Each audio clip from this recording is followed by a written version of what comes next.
आज तक रेडियो सुनता है सारा जहां। Hello, good evening. 25 सितंबर है आज, दिन है सोमवार। दिन की 4 बड़ी खबरों को अपने पिटारे में समेटे आ गए हैं हम। मेरा नाम नितिन ठाकुर और ये पॉडकास्ट है दिन भर। पंडित दीनदयाल उपाध्याय जयंती है आज। प्रधानमंत्री मोदी पहले भोपाल से और फिर जयपुर से विपक्षियों पर गरजे। कांग्रेस नेताओं के लिए गरीब का जीवन एक एडवेंचर टूरिज्म है। कांग्रेस के नेताओं के लिए गरीब की बस्ती पिकनिक मनाने का, वीडियो शूटिंग कराने का लोकेशन बन गई है। प्रधानमंत्री मोदी ने राजस्थान और मध्य प्रदेश में क्या कहकर समा बांधा और किसने आज बीजेपी के कार्यक्रम में रंग में भंग घोल दिया, शुरुआत यहीं से करेंगे। दिवंगत अम्मा की पार्टी अन्ना द्रमुक ने आज बीजेपी से अपना नाता तमिलनाडु में तोड़ दिया। कर्नाटक में 2 दिन पहले जेडीएस को साथ लाने पर जो पार्टी फूले नहीं समा रही थी, वो क्यों आज उदास होगी। उधर पटना में कथित तौर पर एक महिला के साथ उत्पीड़न और जबरन पेशाब पिलाने का मामला सामने आया है। महज 1500 रुपए के कर्ज की बात किस तरह बिगड़ती चली गई और पुलिसिया कार्रवाई कहां तक पहुंची, ये बताएंगे। फिर जिक्र एशियन गेम्स का।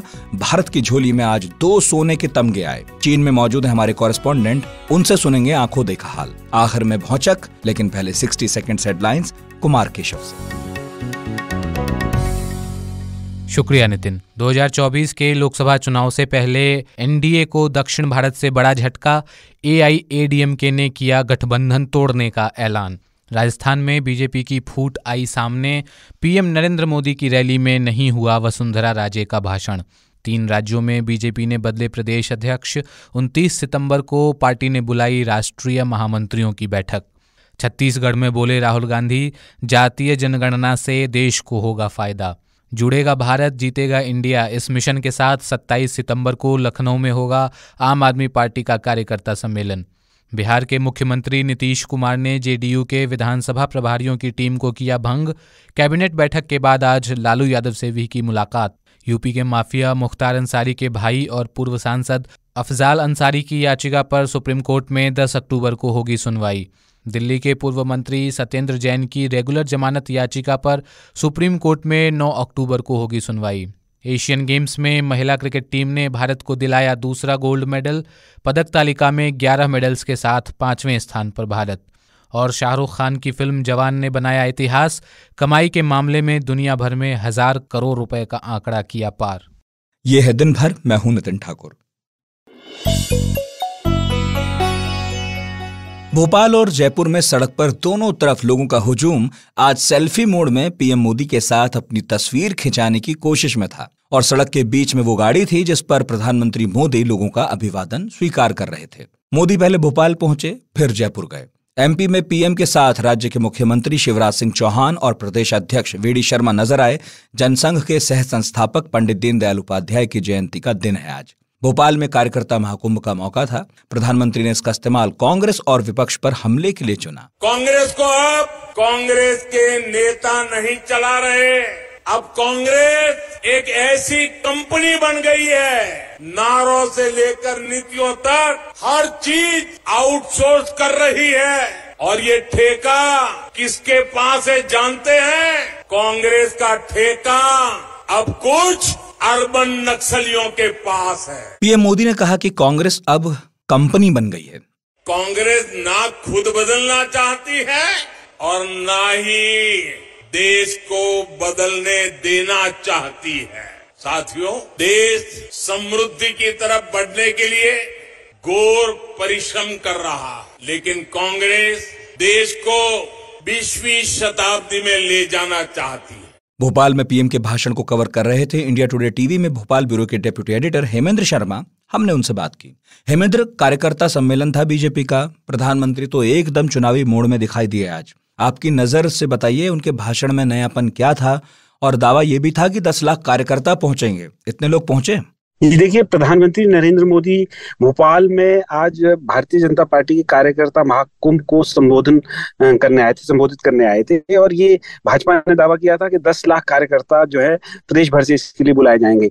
अब 10 लाख तो शायद नहीं होंगे, लेकिन अच्छी संख्या में जो है देश भर से भारतीय जनता पार्टी के कार्यकर्ता इस महाकुंभ के लिए आए थे। और प्रधानमंत्री नरेंद्र मोदी ने लगभग 50 मिनट तक अपना यहाँ पर भाषण दिया। और इस भाषण में खास बात ये रही कि उन्होंने अपनी केंद्र की जितनी भी स्कीम्स हैं जो चलाई हैं उनका बोला, उनके बारे में बयान दिया।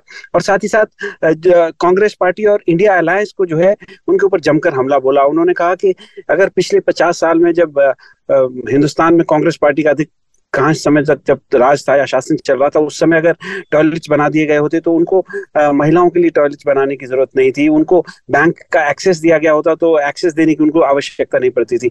कुल मिलाकर प्रधानमंत्री नरेंद्र मोदी ने पिच किया 2024 के चुनाव के बारे में, और ये भी आरोप लगाया कि कांग्रेस पार्टी को जो है अर्बन नक्सल चला रहे हैं, उनको आउटसोर्स उसे पार्टी को कर दिया गया है। और ग्रास रूट लेवल पे कांग्रेस पार्टी के कार्यकर्ता इस बात से अच्छे खासे निराश चल रहे हैं। और प्रधानमंत्री नरेंद्र मोदी ने एक जो नोटिस करने वाली बात आज के भाषण में रही कि भारतीय जनता पार्टी के लोग मध्य प्रदेश में लाडली बहना योजना को गेम चेंजर पिछले कुछ दिनों से बता रहे थे। कह रहे थे कि जो स्थिति खराब भारतीय जनता पार्टी की एंटी इनकम्बेंसी की वजह से मध्य प्रदेश में चल रही थी उसमें सुधार आया है। और वो सुधार इस वजह से आया है क्योंकि शिवराज सिंह चौहान जो मध्य प्रदेश के मुख्यमंत्री हैं वो इस स्कीम को लेकर आए हैं जिसमें डायरेक्ट कैश ट्रांसफर 1.5 करोड़ महिलाओं को करीब हर महीने 1250 रुपए हो रहा है। लेकिन प्रधानमंत्री मोदी ने इस स्कीम के बारे में कोई अपने भाषण में जिक्र नहीं किया। मुख्यमंत्री शिवराज सिंह चौहान के बारे में कोई जिक्र नहीं हुआ। टोटल जो है कुल मिला के निचोड़ यही रहा इस भाषण का और इस आज के जो महाकुंभ सम्मेलन का कि आने वाला जो इस मध्य प्रदेश का जो विधानसभा चुनाव है इस साल के अंत में जो होना है वो प्रधानमंत्री नरेंद्र मोदी की छवि के इर्द गिर्द ही भारतीय जनता पार्टी लड़ना चाहती है। अच्छा, एक चीज बताइए, पीएम मोदी अपने भाषण में महिला आरक्षण का पास होना जब उपलब्धि बता रहे थे, सूबे की पूर्व सीएम उमा भारती ने महिला आरक्षण में ओबीसी कोटा की बात भी की है। उमा भारती क्या रंग में भंग घोलती नहीं नजर आ रही थी? पार्टी उनकी पोजीशनिंग को कैसे देख रही है? जी देखिए, मैं उमा भारती के सवाल पर आने से पहले आपको बता दूं कि प्रधानमंत्री नरेंद्र मोदी ने आज अपनी रैली में विमेन रिजर्वेशन महिला आरक्षण के बारे में बात की। उन्होंने कहा कि ये एक गेम चेंजर है। समाज में क्या कारण है कि लोगों को दिखता नहीं था कि महिलाओं के नाम पे कुछ नहीं है, इसके लिए वो क्रेडिट लेते हुए भी दिखे। और साथ ही साथ तो उन्होंने कहा कि जो इंडिया अलायंस है और उसके जो घटक दल हैं उन्होंने मजबूरीवश इसका समर्थन किया है और आने वाले दिन में वो इसमें भंग भी डाल सकते हैं, इसको रोक भी सकते हैं। और एक बहुत जो इम्पोर्टेंट बात जो उमा भारती से इसको कनेक्ट करती है वो उन्होंने कहा कि ये आने वाले दिनों में लोगों के मन में इस आरक्षण को लेकर के भ्रम की स्थिति पैदा कर सकते हैं और लोगों को डिवाइड करने की कोशिश की जा सकती है।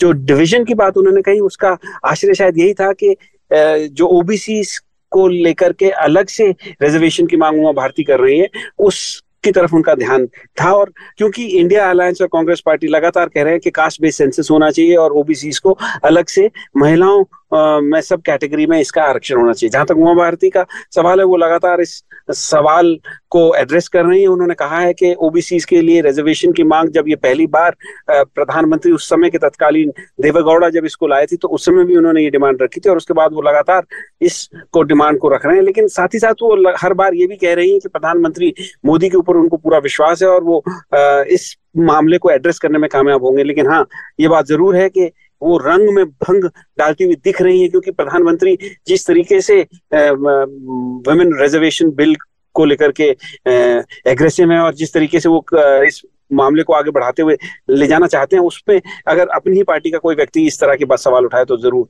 इस तरह के प्रश्न उठते हैं। बहुत बहुत शुक्रिया हेमेंद्र। और अब बात जयपुर की। बीजेपी ने इस महीने राजस्थान में परिवर्तन संकल्प यात्रा की शुरुआत की थी। इस यात्रा के समापन पर आज प्रधानमंत्री नरेंद्र मोदी जयपुर भी पहुंचे। पीएम ने धनक्या में पंडित दीनदयाल उपाध्याय की जयंती पर उनको श्रद्धांजलि अर्पित की और जयपुर में प्रधानमंत्री की 4.5 साल बाद कोई सभा हो रही है। अपने संबोधन में पीएम ने क्या कहा, सुनिए। आज मैं जयपुर ऐसे समय में आया हूं जब देश का गौरव नए आसमान पर है। आज पूरी दुनिया में भारत के सामर्थ्य की वाहवाही हो रही है। हमारा चंद्रयान वहां पहुंचा जहां दुनिया का कोई भी देश नहीं पहुंच पाया। इसके अलावा उन्होंने महिला आरक्षण का भी जिक्र किया। अनेक दशकों से हमारी माताएं बहनें लोकसभा और विधानसभा में 33% आरक्षण की आस लगाए बैठी थी। माताओं बहनों की ये उम्मीद किसने पूरी की? प्रधानमंत्री ने जयपुर रैली में किन चीजों पर जोर दिया, हमने पूछा इंडिया टुडे मैगजीन के डेप्यूटी एडिटर रोहित परिहार से। जो प्रधानमंत्री की इस बार जो रैली हुई है, इसमें आप एक तो ये देख सकते हैं कि जो पिछली 2 रैली थी, प्रधानमंत्री ने काफी 9-10 रैलीज की एक के बाद एक, और उनमें जनरली वो जनरल इश्यूज उठाते थे, गहलोत सरकार पे हमले भी करते थे। लेकिन पिछली 2 रैलीज थी जो सीकर और बीकानेर में, वो थोड़े ग्रास रूट लेवल की चीजों पे हमला करने लग गए थे। बहुत ही छोटे किस्म की चीजों पे, एक लाल डायरी का जिक्र, गहलोत के उसमें भ्रष्टाचार के ये हैं, या गहलोत के मंत्री बंगले खाली कर रहे हैं क्योंकि वो हार गए, तो वो उसका एक अच्छा इंप्रेशन नहीं जा रहा था। उसमें एक जबरदस्त शिफ्ट इस बार देखने को मिला कि वो अपने पुराने स्टाइल में बोले, जिनमें उन्होंने एक क्रूशियल चीज तो यही है कि उन्होंने सनातन का फिर जिक्र किया, और उससे पहले जो नेता थे उन्होंने भी सनातन वाला इशू उठाया है कि कांग्रेस ने सनातन को बर्बाद कर रही है, तो ये एक महत्वपूर्ण इशू रहा। उसके अलावा उन्होंने भ्रष्टाचार का जनरल इशू उठाया प्रधानमंत्री ने। उन्होंने ये भी बताया कि मोदी का मतलब गारंटी है, और उन्होंने G20 और चंद्रयान का जिक्र करते हुए कहा। और महिला वालों का हालांकि कुछ लोग कहते हैं कि उन्होंने बहुत कम जिक्र किया, लेकिन उन्होंने 1-2 लाइनों में ये बता दिया और लोगों को इन्वॉल्व करते हुए कि आपको ये जो आरक्षण मिला है ये मैंने नहीं दिया, ये केवल आपकी एक वोट ने ही दिया है। और कुशासन का तो किया जिक्र उन्होंने, उग्रवाद में कांग्रेस के समर्थन का भी जिक्र किया। ये भी कहा कि जिस स्टेट में कन्हैया लाल का डायरेक्ट रेफरेंस किया कि बी हेडिंग होती हो, उसमें इन्वेस्टमेंट कहाँ से आएगी। तो उन्होंने इस तरह के इश्यूज उठा के जिसका राजस्थान कांग्रेस पे ओवरऑल असर पड़ता है और नेशनल जो स्ट्रेटजी चलती है उसको देखते हुए उन्होंने हमला किया। गहलोत सरकार पे ऐसा उन्होंने गहलोत पे व्यक्तिगत हमले की तरफ इस बार नहीं गए। आगे वो उसके बेटे पे भी कहने लग जाते थे उसको अपने बेटे की चिंता है। इस बार उन्होंने गहलोत पे व्यक्तिगत हमले की तरफ नहीं गए। और गहलोत सरकार तो खैर है ही, कांग्रेस सरकार कह दें चाहे गहलोत सरकार कह दें, इन्होंने बर्बाद कर दिया, 5 साल के लिए यूथ का टाइम खराब कर दिया। ये सब बातें उन्होंने 5-6 इश्यूज पे फोकस रखा। रोहित, पीएम ने महिला आरक्षण का जिक्र किया। राजस्थान एक ऐसी जगह है जहां बीजेपी के पास वसुंधरा राजे के तौर पर एक महिला का फेस है, लेकिन अभी तक पार्टी उनको उस तरह इस्तेमाल करती हुई दिखी नहीं। तो जैसा उनके समर्थक मानते हैं वैसा हुआ नहीं, ऐसा लग रहा है। क्या बीजेपी अपनी रणनीति में कुछ बदलाव कर रही है इस लिहाज से? देखिए, आज ये चीज यहाँ पे जो रैली हुई थी, आपने बिल्कुल ठीक कहा कि मध्य प्रदेश में महिलाओं पे वो काफी बोले थे। यहाँ पे ये चीज नोटिसेबल थी कि उन्होंने रेफरेंस कम दिया, लेकिन यहाँ महिलाओं की जो प्रेजेंस थी, महिलाएं ही ऑर्गेनाइज कर रही थी रैली को। और यहाँ तक कि जो कंडक्ट भी किया वो दिया कुमारी प्रमुखता से, उन्होंने जो राजसमंद से सांसद हैं और राजस्थान के राज परिवार से की बेटी हैं, उन्होंने उसको कंडक्ट किया जो एक बड़ा क्रूशियल था। वसुंधरा राजे को एज सच कोई भी इम्पोर्टेंस दिखती हुई नहीं नजर आई। जैसे वो होता है कि ठीक है स्टेज पे वो उनके साथ बैठती हैं प्रधानमंत्री के दाहिने पे, और जब गार्लैंड आई तो उस पे भी ठीक है वो उसके साथ ही थी, अंदर भी थोड़ी देर सेकंड के लिए आई। लेकिन अगर आप ये सोचते हैं कि जो मैं भी एक्सपेक्ट कर रहा था कि शायद वो कह दें कि महिला होने के नाचे हाँ वसुंधरा राजे को हमने 2 बार पूर्व मुख्यमंत्री आपको दिए हैं, पहले मुख्यमंत्री दी हैं, और वो भाषण देंगी या धन्यवाद उनका दे सकते थे, वो ऐसा कुछ भी नहीं हुआ। पूरा जो स्पीच थी वो जो इनका प्रोटोकॉल चलता है बीजेपी का, वो उस हिसाब से चला। और वसुंधरा राजे प्रधानमंत्री के स्टेज पे आने से पहले तक स्टेज पर नहीं थी। ऐसा वो कई बार करती हैं कई जगह पर। और धनक्या में जहां इससे पहले प्रधानमंत्री गए, दीनदयाल उपाध्याय का स्मारक है, उनकी जन्मस्थली है, वहां पे उन्होंने टाइम लगाया काफी, और प्रधानमंत्री ने वहां भी उनके साथ नहीं दिखी। लेकिन इस सब के बीच में जो एक बड़ी जबरदस्त वो चर्चा चल रही है, इसको बहुत बारीकी से अभी क्रॉस चेक करना बाकी है, लेकिन ये कहा भी जा रहा है कि प्रधानमंत्री और वसुंधरा राजे की धनक्या में या उसके रास्ते में मुलाकात हुई है, लेकिन ये अभी तक कंफर्म नहीं कर रहे। आज इस चीज पे बहुत थी और हम सब भी बार बार ये देख रहे थे कि वसुंधरा राजे कहाँ है, क्या वो धनक्या की तरफ है। उनका क्लोज सर्कल भी इस चीज को कोई रिवील नहीं कर रहा कि वो कहाँ थी। जी बहुत बहुत शुक्रिया रोहित। बीजेपी और अन्ना द्रमुक के बीच चल रही खींचतान फाइनली खत्म हो गई है। आज दोनों के बीच गठबंधन ऑफिशियली समाप्त हुआ। दरअसल पिछले दिनों बीजेपी प्रदेश अध्यक्ष अन्नामलाई ने द्रविड़ आंदोलन के बड़े नेता CN अन्नादुराई पर एक ऐसी टिप्पणी कर दी थी जिससे अन्ना द्रमुक नेता नाराज हो गए। उन्होंने माफी की मांग करते हुए दिल्ली में गृह मंत्री से मिलने की कोशिश की, लेकिन नाकामयाब रहे। हालांकि उनकी मुलाकात बीजेपी अध्यक्ष JP नड्डा से हुई और तमिलनाडु के प्रभारी केंद्रीय मंत्री पीयूष गोयल से भी मिले थे वो। तो अन्ना द्रमुक की इसमें डिमांड थी कि बीजेपी ऐसे किसी गैर विवादित नेता को तमिलनाडु में तैनात करे जो उनके साथ ठीक से सहयोग कर सके। लेकिन जैसा रिजल्ट आज आया उससे जाहिर है बीजेपी ने एकला चलो की पॉलिसी पर मुहर लगा दी है। तो दक्षिण में उभरे इस नए समीकरण पर हमने बात की senior journalist D Suresh Kumar से। सुरेश जी, एनडीए का कुनबा जैसे लगातार बिखरा है और अब अन्ना द्रमुक भी छिटक गई है, तो क्या साउथ में इसे बीजेपी के लिए नुकसान मानेंगे? बहुत बड़ा नुकसान माने जाएंगे इसको, क्योंकि आपको ये तो देखना है कि ये जो अन्ना द्रमुक जो है वो एनडीए में बीजेपी के बाद सबसे बड़ा पार्टी था। वहां पे वोट शेयर के मामले में हो या एमएलए के रूप में हो, तो वो सबसे बड़ा सेकंड बिगेस्ट अलाई था एनडीए का। तो उसका एनडीए से निकलना, क्योंकि आपको एक बात याद दिलाना चाहता हूं मैं, जब एनडीए का मीटिंग हुआ था दिल्ली में, तो उस समय उन्होंने एक रेजोल्यूशन पास किया था कि लोकसभा का चुनाव मोदी के नेतृत्व में लड़ा जाएगा, और उस रेजोल्यूशन को सेकंड करने में एडप्पाडी पळनिसामी एक नेता थे उसमें सेकंड करने वाले। अभी जिस एडप्पाडी पळनिसामी ने मोदी जी का नेतृत्व को एंडोर्स किया था, वो अपने पार्टी को एनडीए से एग्जिट कर दिया आज। तो नुकसान तो जरूर होगा, क्योंकि वैसे भी आप देखेंगे तो तमिलनाडु में बीजेपी बहुत कमजोर पार्टी है, उनका कोई एमपी नहीं है यहाँ से। एमएलए 4 एमएलए है अभी, वो भी 20 साल बाद आए हुए थे ये 4 एमएलए, वो भी उनका अन्ना द्रमुक के साथ जो गठबंधन था उसके हिसाब से आए हुए थे। तो अब नुकसान तो बीजेपी को जरूर तमिलनाडु में होगा। जी अच्छा, अन्ना द्रमुक भी फिलहाल तमिलनाडु में द्रमुक के सामने तो कमजोर है और उसकी अपनी अंदरूनी लड़ाई भी अपनी जगह है ही, तो क्या इस गठबंधन के टूटने का उसे भी नुकसान है? होगा जरूर, क्योंकि ये लोकसभा चुनाव होने वाला है अगले साल। तो क्या है कि आपको एक समय है, एक इनके खिलाफ जो है वो तो है इंडिया का जो अलायंस है यहाँ पे, डीएमके जो लीड कर रहा है। तो डीएमके तो एक नेशनल अलायंस पे जुड़ा हुआ है वहां पे, और अन्ना द्रमुक के पास तो कोई एक ऐसा नेता नहीं है जिसको आप लोकसभा चुनाव में आप सामने रख सके। तो जनता के सामने ये क्या बोलेंगे ये कि आप किसको वोट देंगे, सरकार कैसे बनाएंगे ये दिल्ली में? तो उस पोजीशन में तो नहीं है। यदि बीजेपी के साथ इनका गठबंधन होता तो बोलते कि मोदी के नेतृत्व में हम ये चुनाव लड़ रहे हैं। तब इनको तो यही है कि एक रीजनल पार्टी है, तो रीजनल पार्टी जो है, और ये बोल रहे हैं कि अपना एक अलायंस बनाएंगे अभी। तो इस अलायंस में कौन कौन आएगा अभी? क्या पीएमके इनके साथ जुड़ेगा? क्या तमिल मानिल कांग्रेस जुड़ेगा? क्या पुदी तमिलकम के साथ अभी जुड़ेगा? या क्या ये सब पार्टी बीजेपी के साथ जाएंगे, या 1-2 पार्टी शायद डीएमके के पास जाएंगे? ये सब देखना है। तो इसके हिसाब से देखने में आज तो जब पार्टी ने ये निर्णय लिया कि वो एनडीए से बाहर आएगा, तब तो सेलिब्रेशन तो हो गया, बहुत सारा यहाँ पे मिठाई बांटे गए, पटाखा तो फोड़े गए, वो तो हो गया आज। यदि ये द्रमुक अगले चुनाव में सीटें नहीं जीतेगी तो एडप्पाडी पळनिसामी के नेतृत्व को बहुत बड़ा चैलेंज भी होगा उस समय। जी बहुत बहुत शुक्रिया सुरेश जी।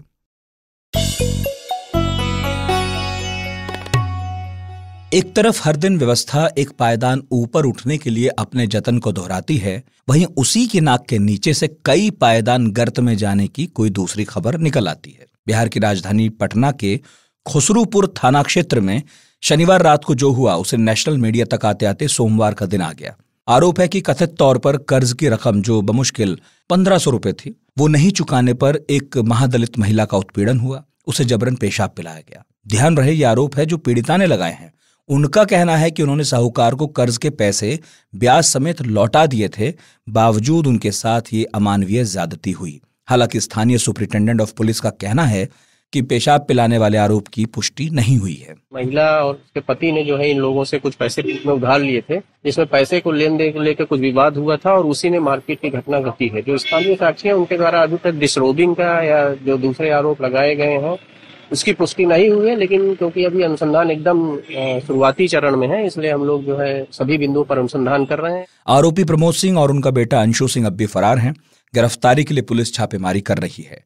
राज्य के मुख्यमंत्री से जब इस मामले पर टिप्पणी करने को कहा गया तो वो बोले, के साथ कोई घटना दुर्घटना होती है, पूरा का पूरा पुलिस और एडमिनिस्ट्रेशन ध्यान देता है और कोई गड़बड़ करता है उस पर एक्शन होता है। वहीं जनता दल यूनाइटेड के नेता केसी त्यागी ने सख्त कार्रवाई का आश्वासन दिया है। नारी उत्पीड़न की, सेक्सुअल असोल्ट की देश के किसी भी हिस्से में अगर इस तरह की घटना होती है तो हमें अफसोस होता, हम शर्मिंदा होते हैं। हम आपको यकीन दिलाते हैं कि सख्त से सख्त कार्रवाई अभियुक्तों के खिलाफ की जाएगी। तो सवाल है कि महज 1500 रुपए के कर्ज का यह मामला किस तरह इस शर्मनाक वाकये में तब्दील हो गया, स्थानीय लोग इसके लिए किसे जिम्मेदार मानते हैं, ये हमने पूछा पटना में आज तक रेडियो के सीनियर कॉरेस्पॉन्डेंट आदित्य वैभव से। जी बिल्कुल, उसके बाद क्या चीजें पेश आई जिसकी वजह से चीजें बिगड़ती चली गई। तो ये वाकया है शनिवार की रात का, जब पीड़िता को बुलाया गया आरोपित प्रमोद सिंह के द्वारा कि उसका हस्बैंड, उसका पति उनके पास है और यहाँ आकर पैसे की बात करो और उसे लेकर जाओ। पीड़िता वहां गई और उसके बाद ही ये आरोप है कि उसके ऊपर वो उत्पीड़न किया गया जिसकी चर्चा हो रही है। अब आपको बताते चले कि ये मामला क्या है। मामला ये है, जो हमने वहां स्थानीय निवासियों से बात करने की कोशिश की और जो समझने की कोशिश की, तो जो बातें सामने आई वो ये है कि अभी भी वहां फाइनेंशियल इंक्लूजन पूरी तरह से नहीं हो पाया है और गुंडा बैंक वहां पर संचालित किया जा रहा है। गुंडा बैंक इस तरह का बैंक होता है जिसे कोई कागज नहीं चाहिए होता, कितना लोन लिया, कितना पैसा लौटाया इसके लिए। और इसकी वजह से वहां के लोगों का आरोप है कि ऐसे करीब आधा दर्जन ऐसे मकान हैं, ऐसे परिवार हैं जो इससे त्रस्त होकर पहले से ही गाँव छोड़कर जा चुके हैं, पलायन कर चुके हैं। लेकिन अब बात ये सामने आती है कि क्या 1500 रुपया इतना बड़ा अमाउंट होता है या इतना बड़ा फिगर होता है जिसकी वजह से ये चीजें होनी चाहिए? तो ये एक बहुत बड़ा सवाल है। आदित्य, अभी पुलिस की तफ्तीश के बारे में बताइए, कहां तक पहुंची है और किस तरह की चुनौतियां इन्वेस्टिगेशन में हैं? जी बिल्कुल, इस बारे में जहां तक बात की जा रही है, तफ्तीश के मुताबिक अब तक मारपीट किए जाने वाली बात और 1500 रुपए वाली बात सत्यापित हो रही है। लेकिन जहां तक बात की जाए पेशाब कांड की या कपड़े उतारे जाने की, तो पुलिस का कहना है कि इस पर भी अभी अनुसंधान जारी है। बड़ी बात यह है कि ये इस समय का वाकया है और एक सबसे बड़ी बात है कि ग्रामीण परिवेश की बात है, तो वहां पर न सीसीटीवी था और न अब तक वहां की कोई लाइव फुटेज सामने आ पाई है। तो देखना ये होगा कि अगर लाइव फुटेज सामने आती है तो उसमें किस तरह के दोष सिद्ध हो पाते हैं, या फिर अगर लाइव फुटेज नहीं आती है तो फिर पुलिस किस दिशा में तफ्तीश करेगी और किस तरह से चीजों को सामने लाएगी। बहरहाल अब भी बड़ी बात यह है कि अगर कोई बड़ी घटना नहीं हुई तो जो लोग आरोपित हैं वो अपने घर से फरार क्यों हैं? जी बहुत बहुत शुक्रिया आपका। और अब आज चीन के हांगजो स्टेडियम की, जहां एशियन गेम्स खेले जा रहे हैं। यहां भारत ने आज 2 गोल्ड मेडल अपने नाम किए। सुबह सुबह भारत को अपना पहला गोल्ड मिला शूटिंग के 10 meter air rifle team event में। एथलीट्स ऐश्वर्य प्रताप सिंह, दिव्यांश सिंह और रुद्रांश पाटिल जीतने वाली टीम के मेंबर रहे। इस जीत का सेलिब्रेशन अभी शबाब पर था कि दोपहर एक और खबर आ गई, दूसरा गोल्ड जीत लिया हमने। एशियन खेलों में पहली बार पहुंची भारतीय महिला क्रिकेट टीम ने श्रीलंका को 19 रनों से हरा दिया। भारतीय टीम ने टॉस जीता, पहले बल्लेबाजी चुनी, 20 ओवरों में 7 विकेट खोकर 116 रन बनाए। श्रीलंका के सामने 117 का टारगेट था, लेकिन 20 ओवर में 8 विकेट खोकर श्रीलंका 97 रन ही बना पाई। एशियन गेम्स को कवर करने पहुंचे हैं आज तक रेडियो रिपोर्टर नितिन श्रीवास्तव। हमने उनसे बात की। नितिन, फाइनल में एक लो स्कोर को टीम इंडिया ने डिफेंड किया आज। इसे भारतीय टीम की अच्छी गेंदबाजी माने या श्रीलंका की टीम प्रेशर में एकदम कोलैप्स ही कर गई? जी देखिए, फाइनल लो स्कोरिंग जरूर था ये मैच, लेकिन यहाँ पर मैं शुरुआत करूंगा भारत की बल्लेबाजी से, क्योंकि अब देखिए भारत ने वैसे भी कोई बड़ा स्कोर जो है यहाँ पर नहीं अटेम्प्ट किया था। हाँ, ये बात जरूर थी कि विकेट को लेकर सारे प्लेयर्स थोड़ी बात जरूर कर रहे थे और उनको कहीं ना कहीं इस बात का अंदाजा था भी कि लो स्कोरिंग गेम होगा। तो 117 रन का जो टोटल टारगेट था श्रीलंका के लिए, वो मेरे हिसाब से थोड़ा सा छोटा था। लेकिन अगेन हाँ, ये बात भी है कि भारतीय गेंदबाजी जो रही थी वो थोड़ी आप कह सकते हैं कि चाक चौबंद थी और शुरुआत से ही जो है विकेट निकालने की कोशिश थी भारतीय टीम की, क्योंकि उन्हें भी ये बात अच्छी तरह से पता थी कि श्रीलंका के पास जो बैटिंग ऑर्डर है वो इतना मजबूत नहीं है, और अगर लगातार विकेट्स निकलेंगे तो भारतीय टीम जो है वो श्रीलंका के ऊपर में दबाव बना सकेगी। और आपने देखा हुआ भी वैसा ही। बीच में ज़रूर श्रीलंका के बल्लेबाजों ने कोशिश की कि स्कोर को थोड़ा आगे बढ़ाया जाए, तेज़ किया जाए, लेकिन अगेन हमारे जो गेंदबाज हैं उन्होंने श्रीलंका को ऐसा करने नहीं दिया, जिसका नतीजा हुआ कि भारत ने इस मुकाबले को जीत लिया। कॉमनवेल्थ गेम्स की रनर अप रही थी ये टीम, यहाँ एशियन गेम्स में पहली बार क्रिकेट था, तो उस लिहाज से काफी बड़ी जीत है ये। अच्छा, पूरी सीरीज में करीब करीब भारतीय टीम ने सधा हुआ प्रदर्शन किया है। नितिन, किस खिलाड़ी ने सबसे ज्यादा चौंकाया? जी बिल्कुल, देखिए भारतीय टीम ने जरूर इस पूरी टूर्नामेंट में आप कहेंगे कि सधा हुआ प्रदर्शन किया है, और इसकी वजह यह है कि भारतीय टीम के पास एक्सपीरियंस बहुत ज़्यादा है। उन्होंने कॉमनवेल्थ गेम्स भी खेला है, इससे पहले अगर आप देखेंगे तो वो तमाम क्रिकेट और भी खेलते हैं, बायलैटरल सीरीज खेलते हैं। अब उन्होंने अगर आप देखेंगे पिछले कुछ बड़े टूर्नामेंट्स निकाल के, तो वहाँ पर वो फाइनलिस्ट रहे हैं। तो आप कह सकते हैं कि यहाँ पर वो एक सीनियर टीम के कद के तौर पर यहाँ पर पहुंचे थे, और अनुभव के आधार पर भी उनके पास अच्छा खासा अनुभव था। और जिस तरीके से टूर्नामेंट निकला है, बांग्लादेश वाला मैच हो या फिर आज का श्रीलंका वाला मैच, कह सकते हैं आप कि जो है one sided kind of match रहा है। तो उस लिहाज से ये भी कहना ठीक होगा कि सारी टीम जो है ने अच्छा परफॉर्म किया। कोई अब जैसे आज स्मृति ने अच्छी बल्लेबाजी की, जिसके नतीजा ये हुआ कि वो 16 तक पहुंच सके। तो आप देख सकते हैं कि किस तरीके से एक ऑलराउंड परफॉर्मेंस रही है। नीचे हमने देखा साधु ने अच्छा विकेट लिया, राजश्री गायकवाड़ उन्होंने भी अच्छा परफॉर्म किया। तो ओवरऑल परफॉर्मेंस रही है भारतीय क्रिकेट टीम की एशियन गेम्स में। अच्छा, आज क्रिकेट के अलावा भी हमारे मेडल्स आए हैं। शूटिंग में तो जो गोल्ड मिला है उसकी जीत की सुबह से चर्चा है। इसके अलावा किन गेम्स में हमने जीत दर्ज की?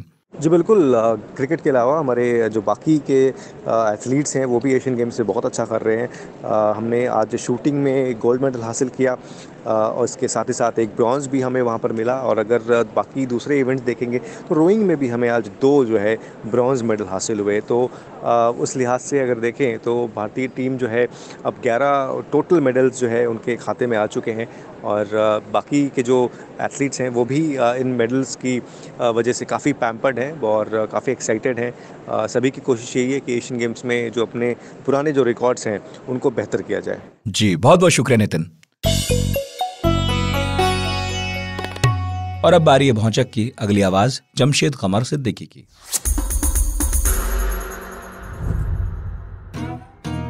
किसी की आंख में आंसू देखकर अगर आपका दिल पिलपिला हो जाता है, अगर आप किसी की दुख भरी कहानी सुनने के बाद उदास हो जाते हैं, दफ्तर में कोई आपको अपनी गरीबी का किस्सा सुनाकर आपसे उधार ले लेता है, तो आपको ये भौचक खबर जरूर सुननी चाहिए। आपको क्राउड फंडिंग कंपनी के बारे में तो पता ही होगा।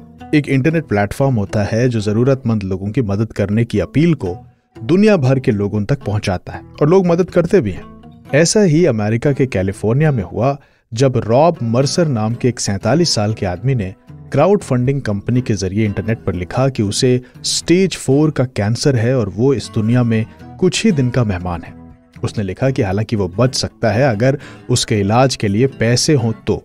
उसकी अपील इतनी भावुक थी, इतनी दर्द भरी थी कि तमाम लोगों ने उसकी मदद की।